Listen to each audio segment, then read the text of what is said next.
आज के इस कार्यक्रम में हमारे आदिवासी समुदाय के विभिन्न समाजों के समस्त जागरूक और हमारे समाज के पीढ़ी दर पीढ़ी जो रूढ़ी प्रथा है उनको बहुत सजगता से उनकी रक्षा सुरक्षा करने वाले वीर सपूत माता पिता भाई बहन सबको मैं सेवा जोहार करता हूं।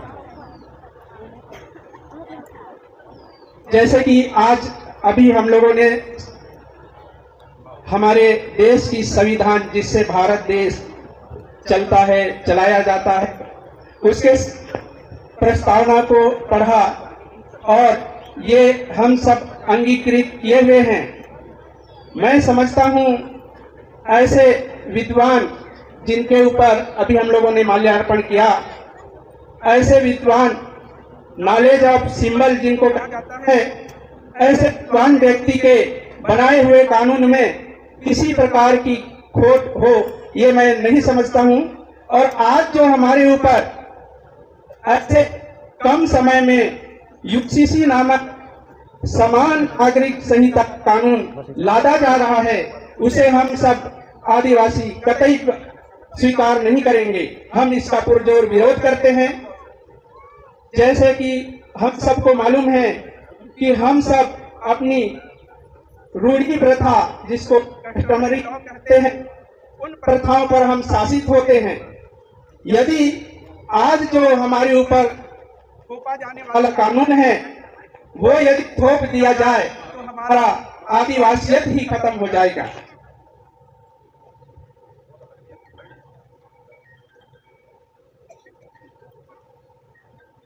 ऐसे समय में ये कानून लागू किया जा रहा है जिसको हमारे देश के 138 करोड़ जनसंख्या है उन तक समझ पाने पहुंच पाने में बहुत कठिनाई हो रही है।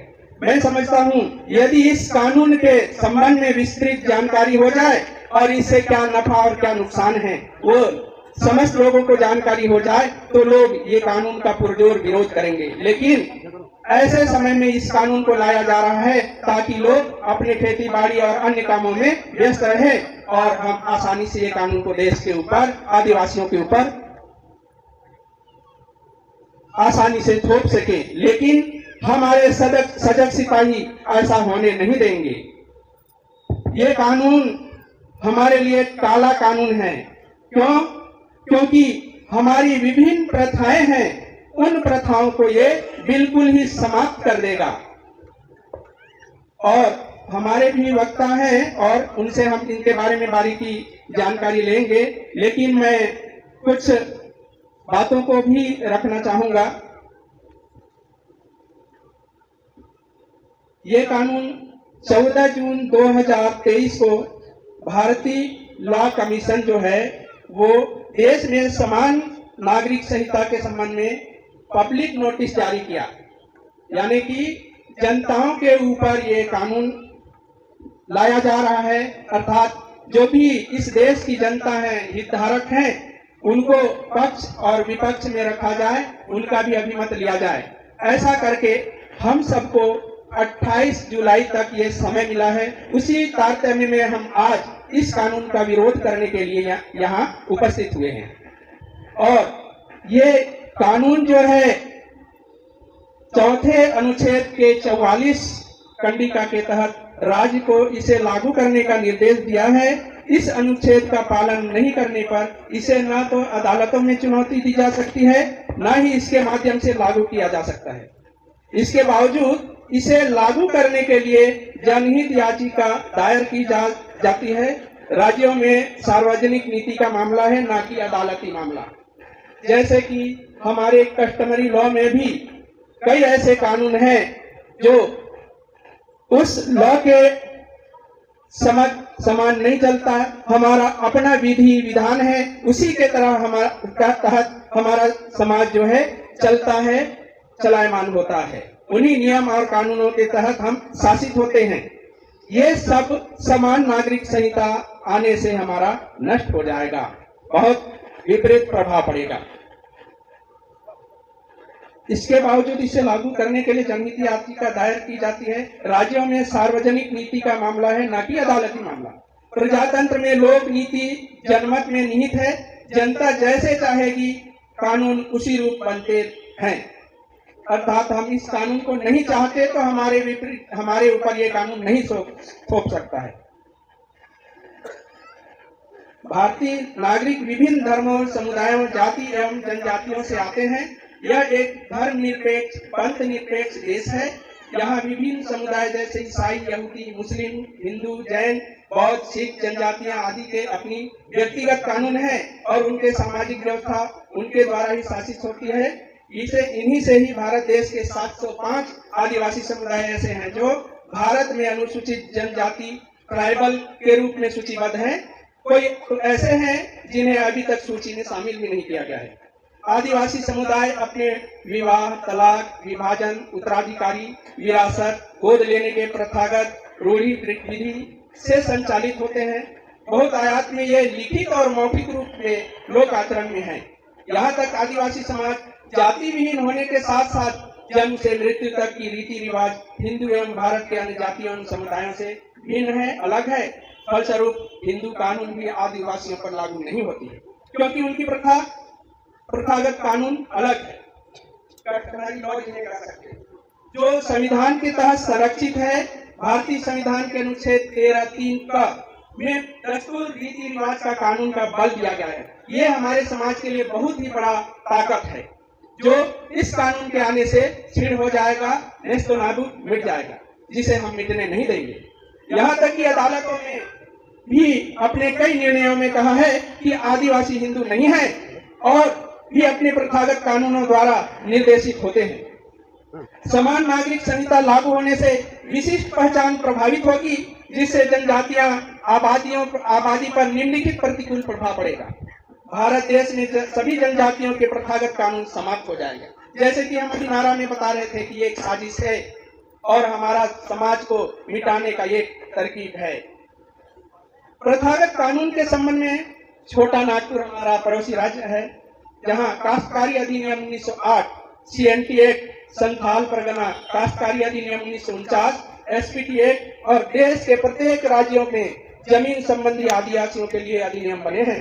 विकलेश रूल 1937, पेशा अधिनियम 1996, 5वीं अनुसूची, 6वीं अनुसूची, समता जजमेंट आदि के तहत उल्लेखित विशिष्ट प्रावधानों एवं सुरक्षा समान नागरिक संहिता के लागू होने से समाप्त हो जाएंगे। UCC लागू होने से पूरे भारत में विवाह, तलाक, विभाजन, गोद लेने, विरासत और उत्तराधिकारी संबंध में एक समान कानून होंगे।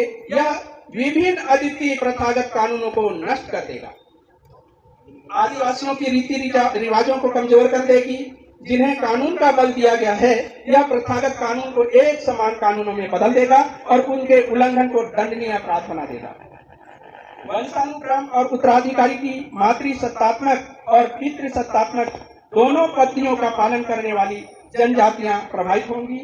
इससे दोनों के सामाजिक ढांचे में खलल पड़ जाएगा, अर्थात टूट जाएगा। महिलाओं को संपत्ति का समान अधिकार दिया जाएगा।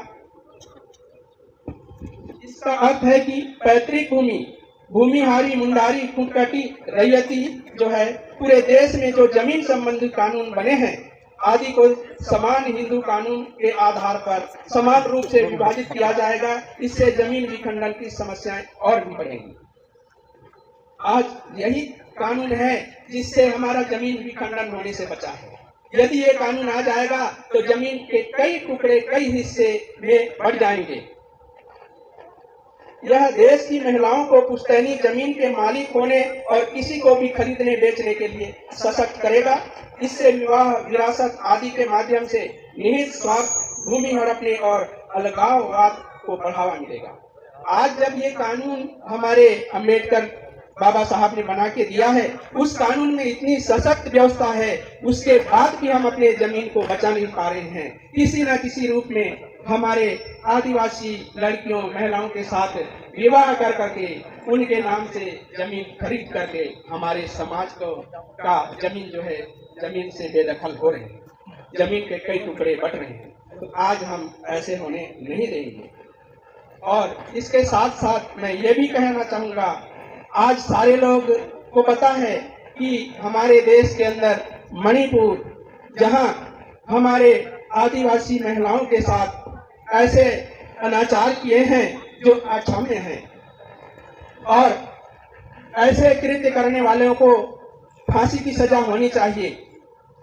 क्योंकि महिलाएं होती हैं, चाहे वो किसी भी जात, किसी भी समाज, किसी भी वर्ण के हों, ऐसे कृत्य की मैं भर्त्सना करता हूं और निंदा करता हूं। ऐसे लोगों को सरकार से आग्रह करता हूं कि जल्द से जल्द पकड़कर कड़ी से कड़ी सजा दें। यदि वे इन बातों का समर्थन करते हैं तो जैसे संस्कृत में बहुत सुनने को मिलेगा, यत्र नार्यस्तु पूज्यन्ते रमन्ते देवता, जहाँ स्त्रियों का आदर होता है वहाँ देवता रमण करते हैं। अर्थात ये हिंदुओं का आदर्श शब्द होता है। मैं बहुधा इन बातों को सुनता हूँ, ये शब्द कहते हैं, उसके बावजूद भी आज ऐसी घटना वहाँ घटती है जो बहुत ही निंदनीय है। पुनः मैं नारा लगवाने के साथ मैं अपनी वाणी को विराम देता हूँ, क्योंकि हमारे बीच बहुत से वक्ता हैं और बाकी उनसे हमें जानने को सुनने को मिलेगा। हमारे साथ नारा लगाते हुए मैं अपनी वाणी को विराम देना चाहता हूँ। यूसीसी नहीं चाहिए, नहीं चाहिए, नहीं चाहिए। यूसीसी के विरोध में यूसीसी एक षड्यंत्र है, आदिवासियों को इसका मंत्र है। आदिवासी आगे बढ़ो, केंद्र सरकार होश में आओ, होश में आओ, होश में आओ। यूसीसी के काले कानून वापस लो, वापस लो।